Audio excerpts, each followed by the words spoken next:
Hey guys, welcome to another YouTube video, and welcome to the very first episode of the BD Footy Wrap-Up for the 2023 AFL season. Round one's over. Where on earth has that gone? Where on earth has that gone? It just felt like yesterday. We were just. All of us, me and all of us, were just so happy. We were so pumped up for the season to start with the Richmond Carlton game, and now it's over. It's all over. This year, I would guess it's gonna go quick like that. I would assume. So there's so much to talk about. Over the period of this round. Over the course of the weekend, with the results, with injuries, suspension, a number of suspensions, and a number of other potential suspensions that probably haven't been dealt with. Of course, other news as well. Like, even though we're in round one, the trade talk is still going around. So it never sleeps. The old trade talk. So we'll talk about that, and also some other news as well, including we might have some news about who will be Gill's replacement as AFL CEO. You never know about that. But let's get into it. So the first topic I want to talk about is, of course, the coaching. The coaching returns of course, Alistair Clarkson with North Melbourne, Ross Lyon with St Kilda, and as you guys all know, I've got a massive smile on my face right now, because obviously what happened to Essendon with Brad Scott yesterday as I'm recording this.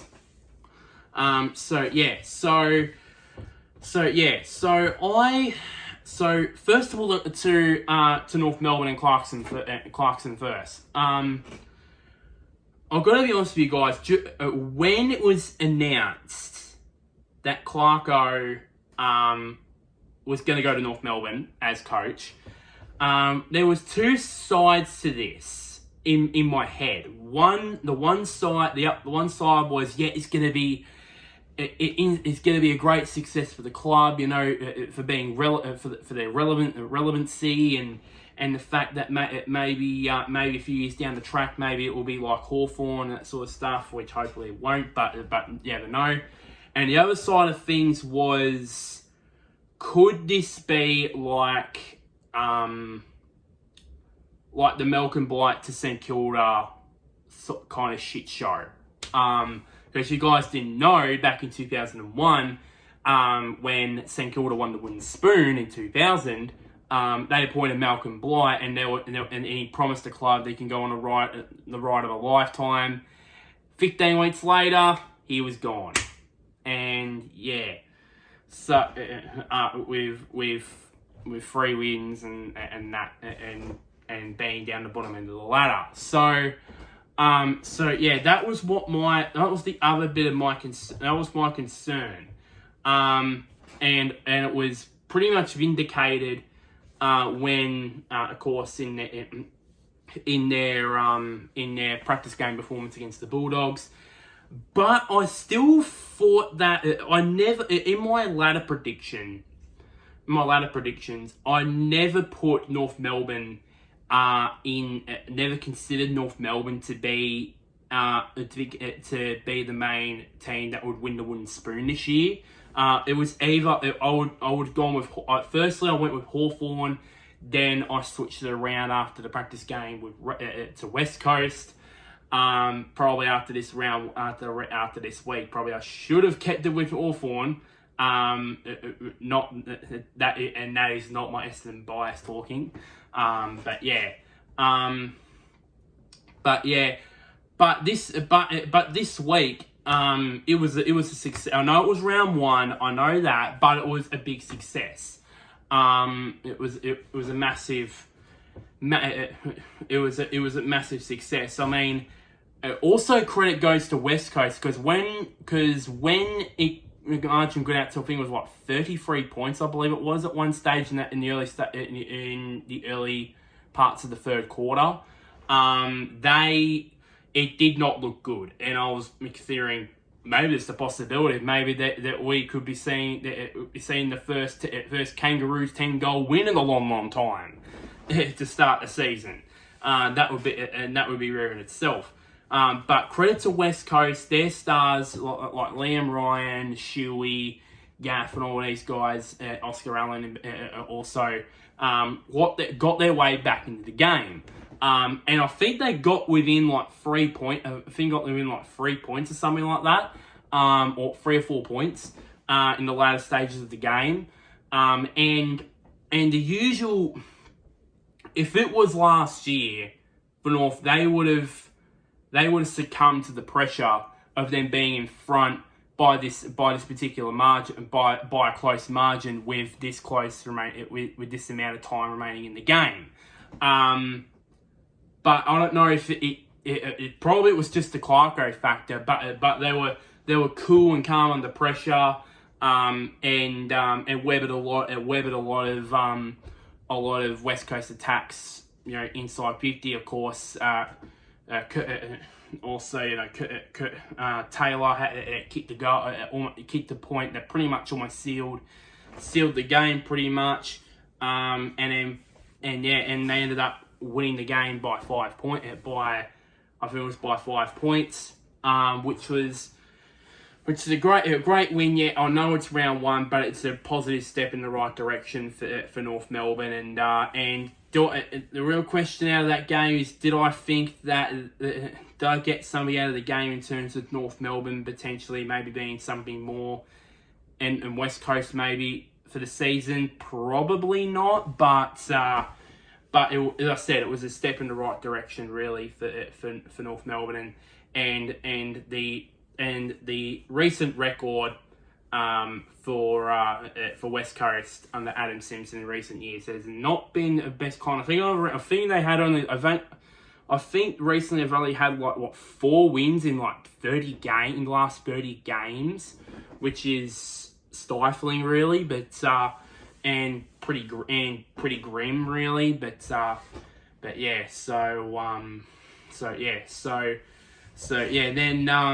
and then moving on to Ross, and then of course moving on to Ross the Boss in his first game as top Saint at St Kilda.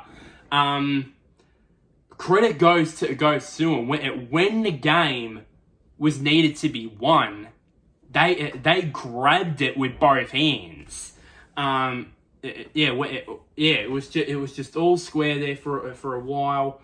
A lot of that game, a lot of that game, it would just be up and forth. When it looked like Fremantle would get away, St Kilda would peg them back, and then same true the other way around.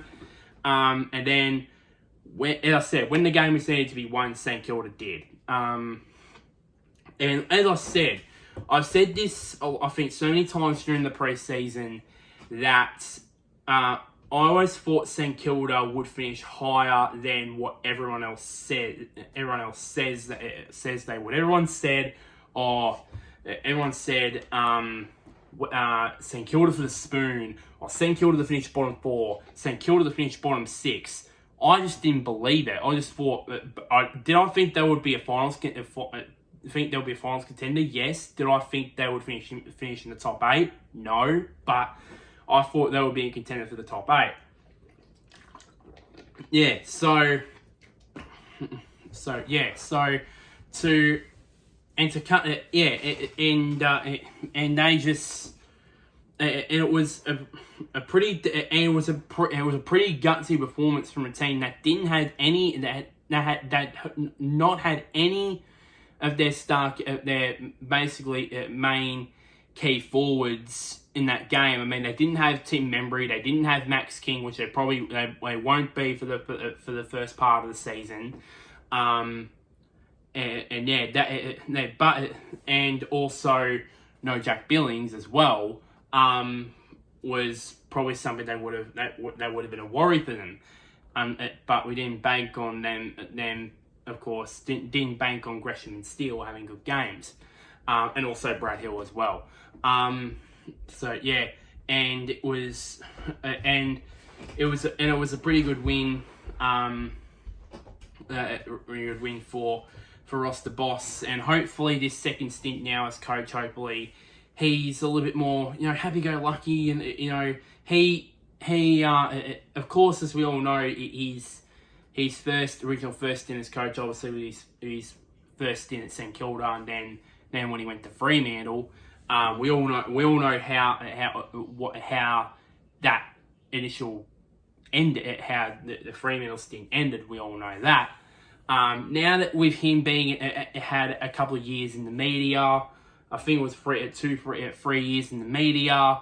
Maybe that's changed him. Maybe it's changed his complexion on the game, and maybe on coaching in general. Now that he's seen it from the other side of things, from the media side, hopefully he takes that on board, and hopefully his second stint is a success. So as I said, watch for St Kilda this year. I think they'll surprise a lot of us in 2023.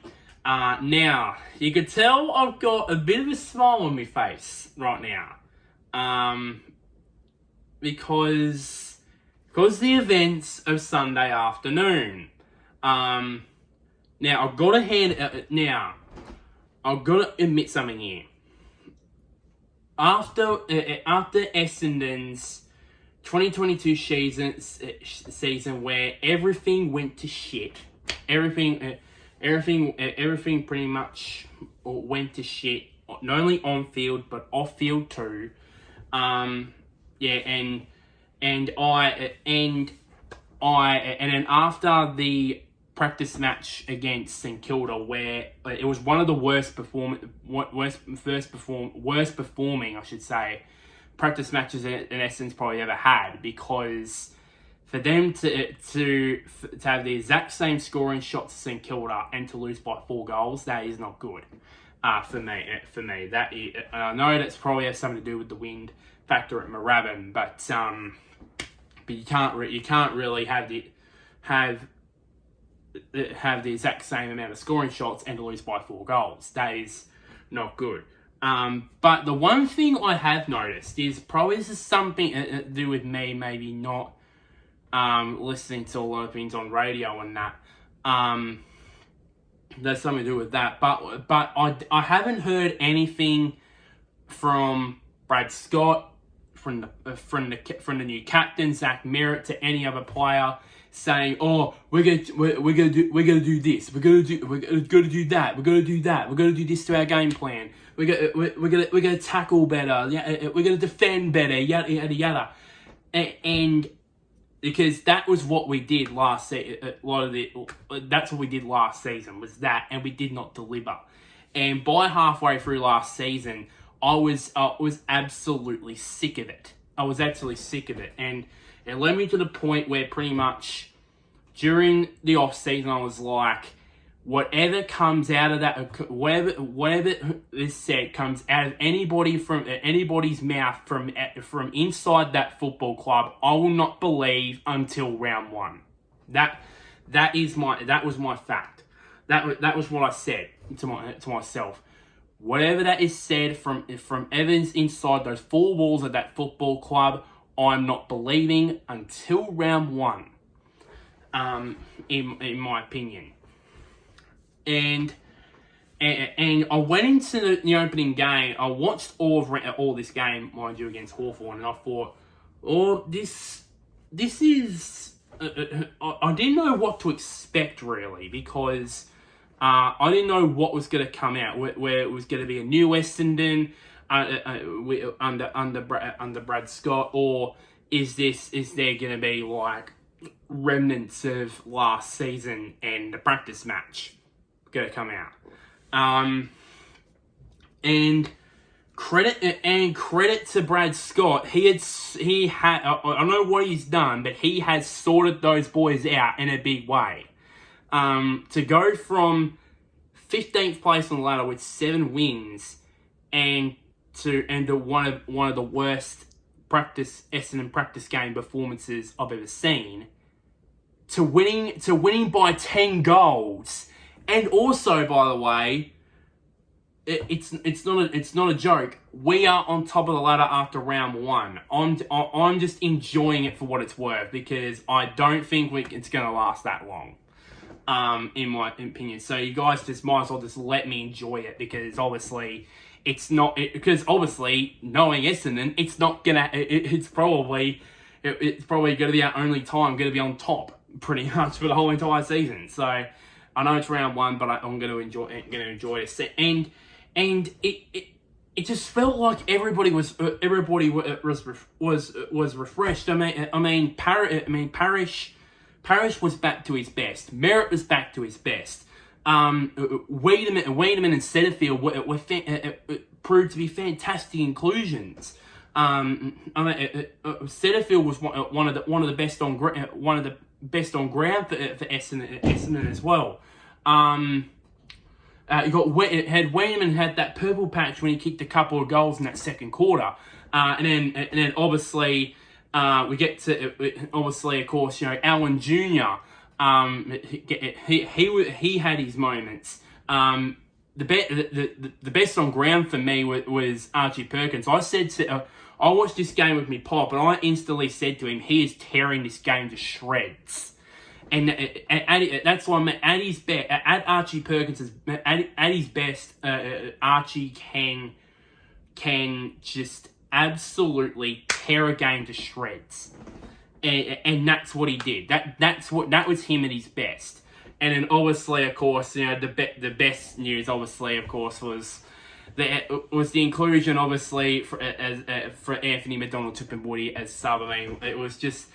I just had a smile from ear to ear when Waller kicked that goal. It was just unbelievable. It was just great to see him back, and hopefully it was the norm. And it was funny that because before Waller came on the ground, we were like, I think we entered the last quarter. I think it was like 8 goals up, I believe, at 3/4 time, and I think 9 goals up, I believe. And we reduced the margin by... They reduced the margin to, I think it was by 40-odd points, I believe. It was being 41 points, something like that. 42 points.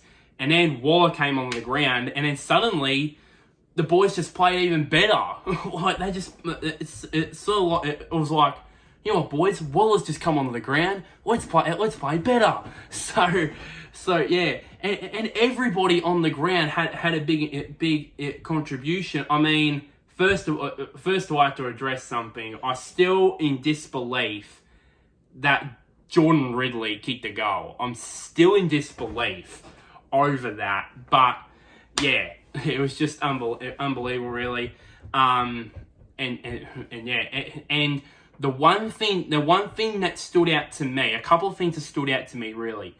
The midfield, I think for most of that, for some bits in that first half, it was dominated. I mean, Merritt was held to a certain amount of touches. Parrish wasn't getting much of the ball. Shield wasn't getting impact at all. And of course, it wasn't helped by the fact that Merritt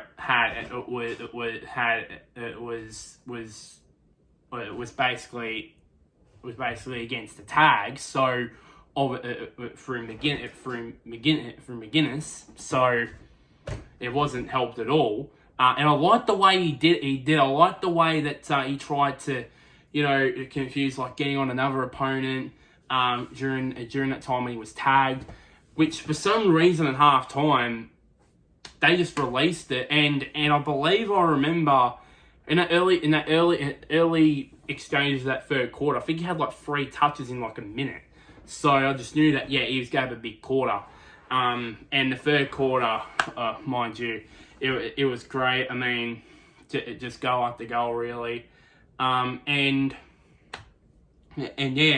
the midfield slowly but surely ended up dominating the game in terms of Parrish, Shield, and Merritt. damaging, in terms of punishing the young Hawks midfielders. And then and the second thing that came out to me was after from the first quarter, for the start of the game, it was actually, it was pretty good. It was a bit worrying in that period in the first term and in the second term where they got a roll on. During that quarter. I mean, GF kicked that absolutely unbelievable goal, and it was sort of like the defenders knew. I think that once they knew that switched on, they knew that we were dominating the game. They just went like that. They just flicked the switch, and I like the way that they guarded the corridor away for all the Hawks players, and the pressure was good as well. And the one thing that absolutely annoyed me was the defense. I mean, we were the worst defending side in the league, no doubt about it, last year. I know it's round one, but this is a very, very good, a massive step in the right direction in terms of the defense. Not only that we kept them to what I think was like 9 or 10 goals for the game, but we just, for the first time in a while, it just felt like throughout most of the game, I just had confidence in their defense.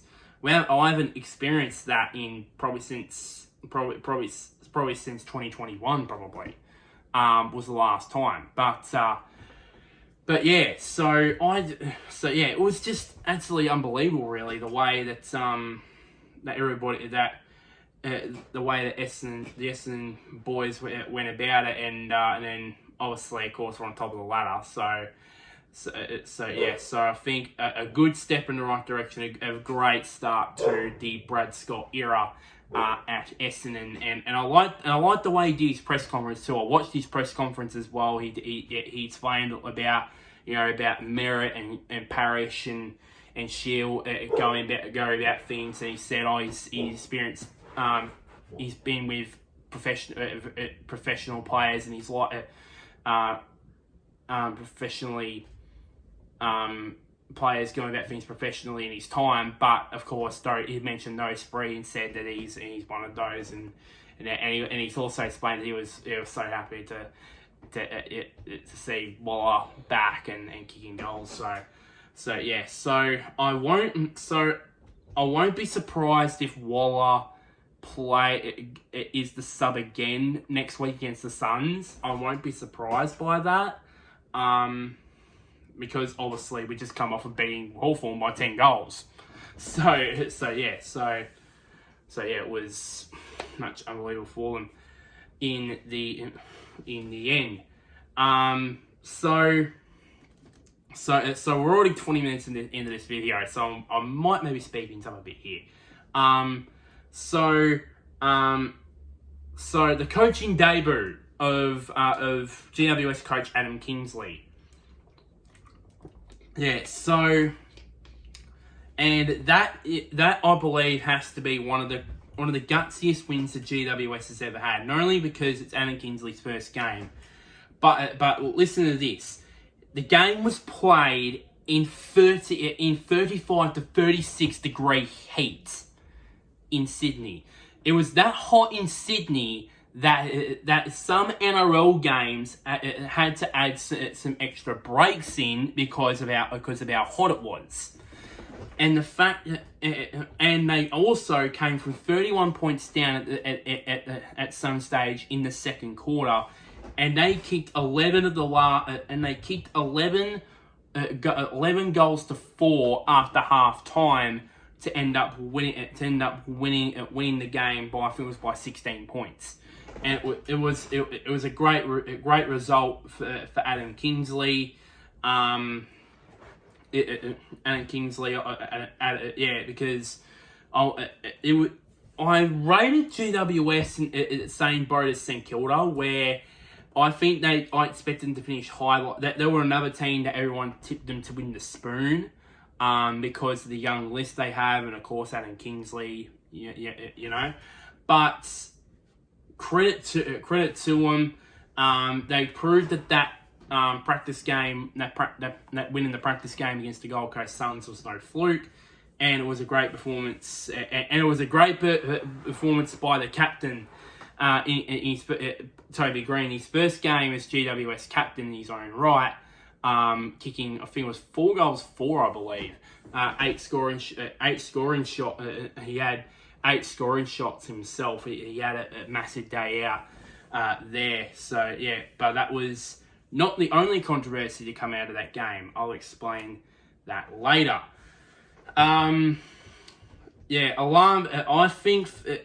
Speaking about, I said this about Essendon game. I believe there are serious concerns about Hawthorn and the 2 Gold Coast team, the 2 Queensland teams. I was going to say Brisbane and the Gold Coast.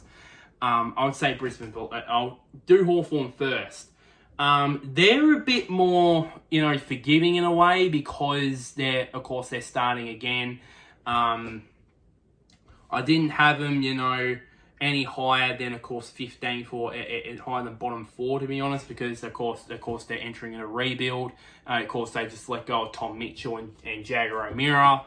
But I did, and you got to, and of course, there's a lot of concerns also, like Chad Wingard, for example. He didn't play the last 20 minutes of that game, and he didn't have any ice pack on him, or it didn't look like he was in distress. He was just sitting there going, just chilling back. That's what he was doing. So I don't know what's going on there. What's going on down there, to be honest. And it wasn't like Essendon just completely dominated the game. At some point, at some stage, Hawthorn were leading by 2 goals in the first quarter. I don't know if it's the first quarter, but still, they were leading by 2 goals. And I just stood there going like this, going, oh no, not again.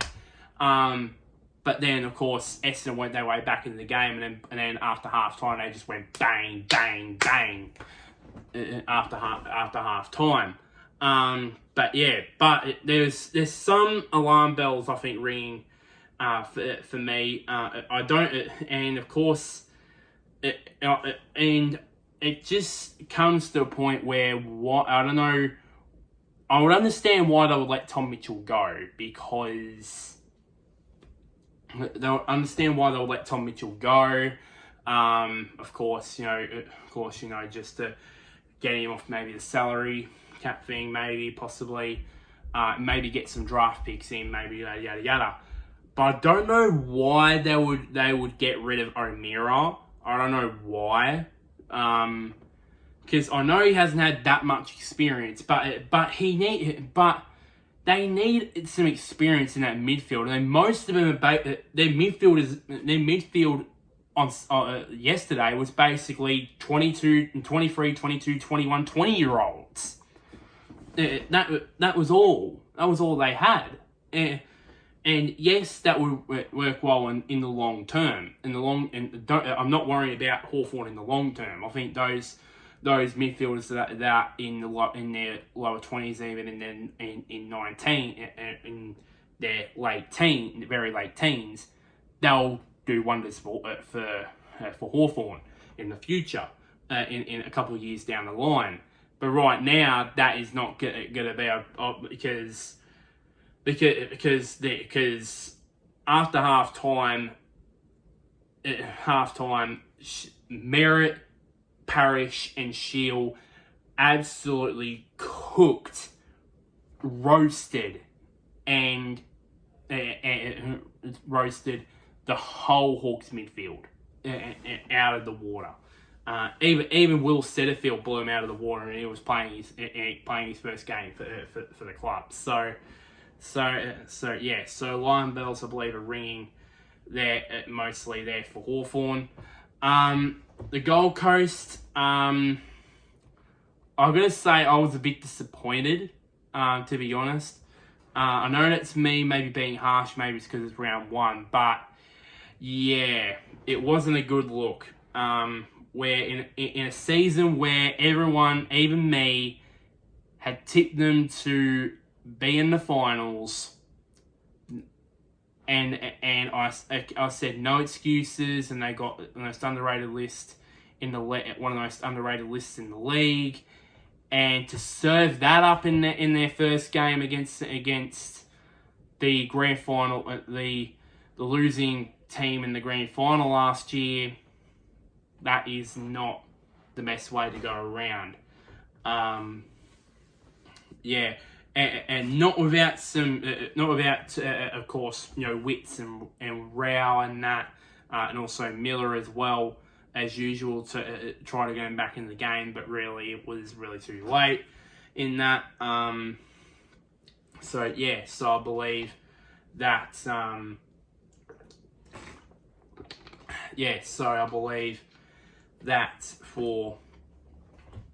believe that the Suns, and the fact it gets worse by the fact that they versus Essendon next week, and that is not necessarily going to be a good sign for Gold Coast, and they'll probably, if it doesn't go well, they'll probably start the season 0-2, and then big questions are hopefully going to come on that club. Hopefully not on Stuart Dew, but on the club itself, basically, because they had the list, they had all the things to kick on from their impressive season last year, and to start 0-2, that's not good. That's not good for the club, really, in that way. Finally, Brisbane. Oh boy, a lot of things to talk about for Brisbane. Unlike, I think it was, other than that second quarter, they really didn't get into the game at all. I think that 7 or 8 goal third quarter from Port Adelaide really took the wind out of their sails. Where towards the start of the last quarter, there was a couple of examples here where. I think three examples here from this. I've already mentioned this in one of the episodes. Connor wrote, there was one play, I think it was during that third quarter, or a couple of, or 4 plays really. Number 1, I did notice they weren't really getting players out the back,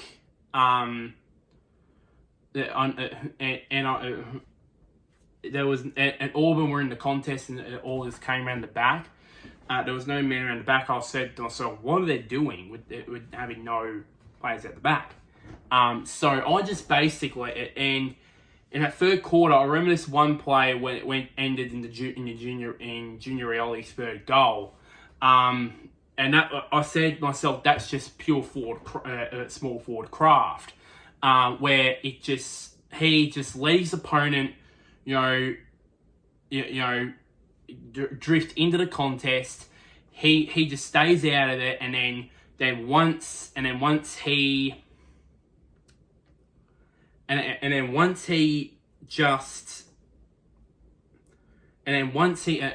once the ball gets out the back, he goes, gets the ball, bang, goal. And then another in that third quarter where there was one bit of play. It was involved, I think, Rosie and Dersma. And of course, Rosie, he belted away. He sprinted away from Lockie Neal, one of the best midfielders in the game. And then he hand passed it to Dersma, and he just sprinted off, and he was running like this. While Neal was. It was almost like Neal was having a casual jog there, and then the couple in that last quarter, which really I just felt like, what the heck? This one was obvious one. I saw this coming from a mile away. I think it was I can't remember who Port Adelaide player marked it, but Rosie ran in and kicked the goal. He ran past two Brisbane defenders who had their backs turned to him, and he just waltzed around, got the handball received, and kicked the goal from 50.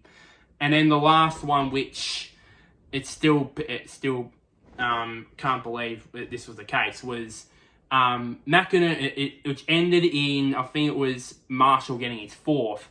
So it was a mark, I believe it was, I can't remember who it was, maybe Wines, maybe took the mark from 40, not bad there.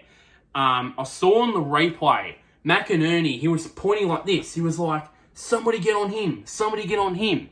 The problem was, nobody was close to him, so you had to keep near him. And he was just jogging back towards the square, and then by that stage, Marshall realised the space, he turned around and led and pretty much marked it. And by the time he still marked the ball, McInerney still had his back turned. And it wasn't until after he marked, he turned around, like, oh shit. So yeah. And he could blame all he wants. That was all on him. That was all on him. He tried to get someone to go, oh, somebody go on him. But he couldn't. He shouldn't have done that because no other Brisbane player was on that side of him. And by that time, that everybody would have realised Marshall would have already marked the ball anyway. So those plays really did, pulled my hair out pretty much while I was watching that game. And I don't know if it was Brisbane underestimating their opposition or it was their fitness, but they just didn't run at all. They just didn't run at all throughout that second half. It was almost, as I said, almost like that 8-goal quarter for Port Adelaide in the third term really pulled the wind out of their sails. Yeah, and then they just didn't bother to turn up for that last quarter. And the fact of the matter is, it's going to get worse. But the fact they got Melbourne this weekend on a Friday night at the Gabba, and we all know the recent record that Melbourne has at the Gabba against Melbourne. So, yeah, it's not looking pretty for Brisbane. They might go a season 0-2 after we all tipped them to finish top 4. But I know, but it's still the early rounds. We're seeing so many times where Brisbane have lost lost badly in an early season match, or they've gone 0-2, and yet they've finished finals or finished top 4. So I won't be surprised really if they do come back from this, but it's not really good. Not good for Brisbane. A couple of injuries to note from out of that game. Obviously, it's not mentioned here in my topics. We still haven't got any news surrounding how long Jeremy Howe's going to be out for. As we all know, on Friday night he had that horrific arm injury in that match against the Cats. We haven't heard any news, so hopefully in the next few days, hopefully it comes to light how long he'll be out for, but it'll probably be for a long period of time, really. It was a really horrific injury. Pretty gruesome also, to be honest. It was pretty much that gruesome that Channel 7 and Fox Footy did not play any replays of the incident at all. I didn't watch the incident live because I was busy filming my season prediction video, and by the time I turned it on, the incident had already taken place. And I didn't watch the incident itself until on Saturday morning when I woke up. I went on TikTok and someone had posted the actual incident on TikTok, and it was not pretty, to be honest. And there's a pretty good reason why there's no replays of it. No replays of it from any of Channel 7 Footy or Fox Footy's social media accounts. No wonder, because it's not pretty, to be honest. But yeah, Yeah, another injury that came out of the game was Tom Stewart. The injury, there was worries that maybe it could be an ACL. Scans confirmed, I think it was on Saturday night, that I think it was confirmed that it was not an ACL injury. It is an injury in the medial ligaments, which means that he'll be out for up to 3 to 4 weeks for Tom Stewart. So not as bad as probably what everybody once feared. And it was not, and pre-Hawthorn game, it wasn't looking good for Essendon after it was confirmed that Peter Wright originally would miss the first half of the season for because of shoulder surgery. Hours before, that was hours after it was announced that he had signed a new 4-year contract extension. He'd done his shoulder, I think it was in training, I believe, and he's gone in for surgery, which means he'll be missing up the first half of the season. But there's recently it's been confirmed that maybe he might not appear for the season at all.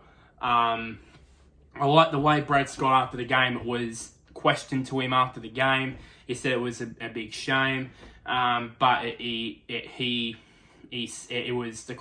club said, oh, we could manage it. And he said, no, put him in for surgery and put him in long term. And that's what I like about Brad is he's gonna go, yeah, no, none of this bullshit. You're gonna go straight to surgery, get you right long term, even if it might maybe miss the rest of the season. Which is an absolute shame. I mean, of course, the reigning best and fairest last year kicked 50 goals and decided to finish 15th on the ladder. Yeah, I thought he would go to the next level next season. Maybe get to like the 60 goal mark. Maybe he could have got the 60 goals if he was in a side he played. If he was in the team that ended up playing in round one plays every week, they probably would have got 60 goals. So yeah, but I believe for me, I think Pickett, 2 meter Peter, I think there's more of a chance. I believe I'll be accepting the fact that he'll probably won't appear for the season. On to these suspensions. So there was 2 that already handed out, and there's some, as I'm recording this right now, that has not been confirmed as of yet, but I'll assume it will. Cozzy Pickett got suspended for 2 weeks for that head high bump on Bailey Smith on Saturday night, which was, I think, the right punishment. I believe it probably could have been 3 weeks, but 2 was good enough. I mean, you can't really bump people like that, stamp that sort of action out of the game, and I'll mention that action later. Buddy Franklin, he also got suspended this time for a week for a stray elbow on Sam Collins from the Gold Coast Suns. It was the reports were it was either going to be a fine or a suspension. I was fine either way with either the fine or the suspension, but clearly it's going to be a suspension for that. And the one thing that obviously that has not been confirmed as of yet, but I would assume that he'll be in trouble for this. Shane McAdam, with his major head high bump on Jacob Weir, during the GWS Adelaide game. If you were to ask me which one was worse, it was either McAdams or Cozzy or Pickett's, I would say the McAdam one was worse. It was yes, with Pickett it looked deliberate, but that one was worse. And if Pickett got 2 weeks for what he did, McAdam's going to get 3. Definitely 3 to 4, I think, because I think I watched Access All Areas on the AFL Live app, and I remember Lloydie said that he said even in his final year of footy in 2009, if you choose to bump a player high in the head, you're going to be in trouble. But he has said they just keep on doing it. That's what they are. They just keep on doing it. Some of these players just don't care about the consequences. Yes, playing on the edge is fine, but what McAdam did was too far. And if I were to choose how many weeks he would get, I would choose 3 to 4, because if Pickett got 2 weeks for what he did to Bailey Smith, he's going to get 3 to 4. And I want 3 to 4. Some people might say maybe more than that, maybe more than 4, maybe 5 to 6. I think maybe 6 maybe is a bit hard. 5 to 6 maybe is a bit harsh, just a little bit. But as I said, I'm going to say it again. If Pickett got 2 weeks for what he did to Bailey Smith, now I think McAdam's going to get 3 to 4, definitely, for that. That is if he does get suspended for that. So now onto some trade talk, because I said in the intro, trade talk, even if it's round 1, trade talk does not sleep. It does not sleep at all. And there's been some juicy ones, some juicy trade rumours that have come out over the last week. First one is Tom De Koning, now, who is currently at Carlton right now. Of course, it was confirmed early last week that there was an 8-year deal that has been apparently it's going to be put on the table by the Sydney Swans to Tom De Koning. I would assume 8 years, $8 million. Technically, so all around I'm saying, $1 million a year. That's what everyone's been saying. Everyone's been saying probably $1 million a year. It's probably enough to get De Koning's signature. It's highly unlikely that any of these teams that are interested in De Koning is not going to be matched by the Blues, because they don't have the salary cap for it. I would assume that they have the salary cap for it. But yeah, so yeah, I believe, and then also apparently it's been confirmed at St Kilda. Not surprisingly, Stephen Silvani is the list manager over there, so not surprisingly, he St Kilda with him as list manager is interested in into a young Carlton player. And apparently Essendon's interested too, apparently, from what I've heard.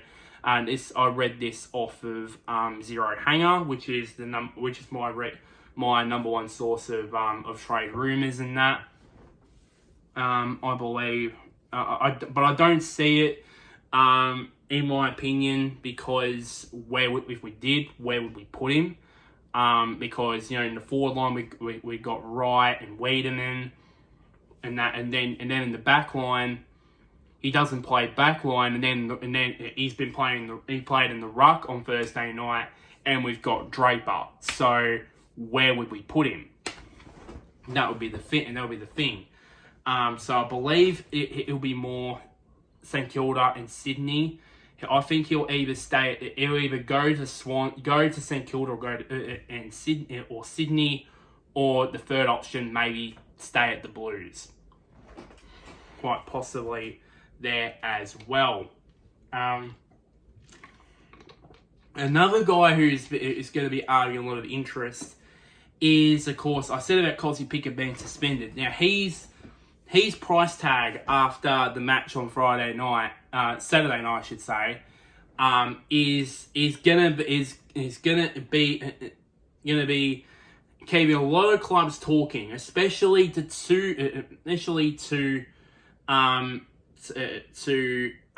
to 4 clubs. Obviously, I think he's out of contract. I believe. I don't know. Maybe just something rather, but he's. But there's 4 clubs eyeing him off for the next season. Quite simply, the 2 Western Australian teams and the 2 South Australian teams. Obviously, because he has got family. He's got family that lives in WA.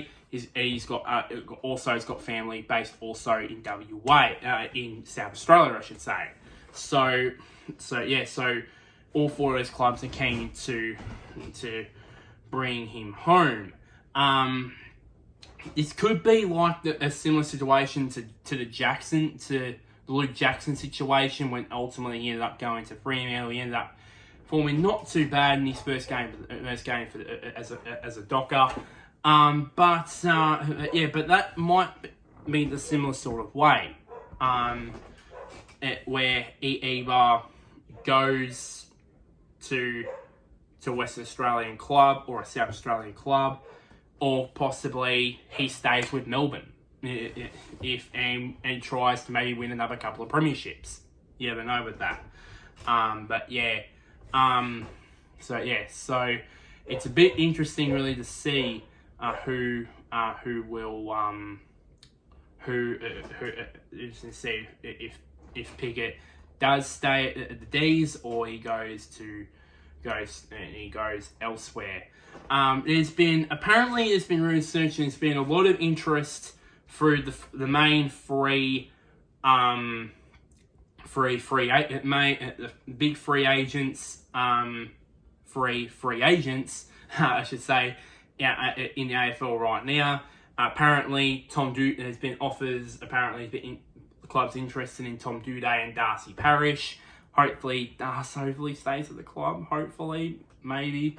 But another one that's been harboring a lot of interest is North Melbourne defender Ben Mackay. Apparently, it's come out that Port Adelaide are interested in him to bulk up their key backstocks as well. And the second one also, surprise, surprise, is Carlton. Now, I won't be surprised if they let De Koning go. Their obvious target will be Ben Mackay, obviously to reunite with his twin brother Harry. And how about that for a team? It'd be Harry, Harry at full forward for Carlton, and Bennett full back for Carlton. That would be absolutely unbelievable. But I believe for me. I believe it's a no-brainer, really. No-brainer, really. I think for me, Port Adelaide have already got enough already, but maybe at some point, I think Jonas in the back end of his career. Who else is there that plays full back? Plays in the back line as a key back. They're getting on a bit as well. Maybe the possibility that maybe he goes there, but maybe Carlton, maybe as a direct replacement for De Koning, maybe not direct replacement to De Koning, but replacing De Koning with another Mackay, maybe might be the right step for Carlton. And I would assume maybe he wouldn't pay that much, and maybe De Koning, I would assume he might be on maybe about 650, maybe 700, maybe 750 grand a year currently, maybe right now at Carlton. Maybe if they get that off their books, and then maybe that will be enough to maybe get Ben into the club. Yeah, you never know with that. With Carlton currently as well. Some other news before I wrap things up. There's rumoring that the AFL CEO's job, the job to replace Gillon McLachlan, is currently heating up right now. As of, I think it was last week, there was interviews being conducted by the job. Apparently, still Andrew Dillon is currently the favourite to take over from Gillen, but there was interviews with Travis Auld, Kylie Rogers, even Brendan Gale got interviewed for the top job. But obviously Andrew Dillon is still the current favourite to replace Gil.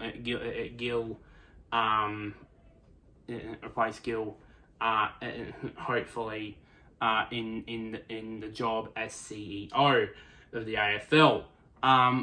Another thing to come out just recently was round one this year is in fact the third highest attended round of all time in the of all time. The only two that was just above them was round 3 in 2018 and this corresponding round in 2017, where it was the only one that had over 400,000 people turn up to all games in that round. And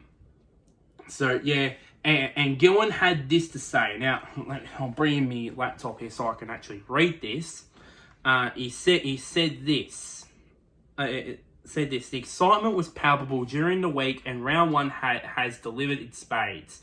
A great start to the season. Some electric individual and team performances paired with record crowds has given the competition great momentum as we begin season 2023.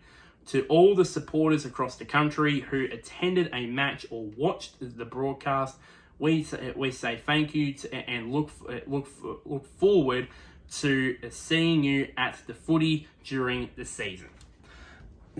Very well said by Gil. It was, I think we always thought that round one was going to build off the momentum from the final series last year, where we had remember in League One, we had full houses, but pretty much all four of these games. Then we had full house, I remember in the MCG for the Collingwood Fremantle semi-final. We had a full crowd there.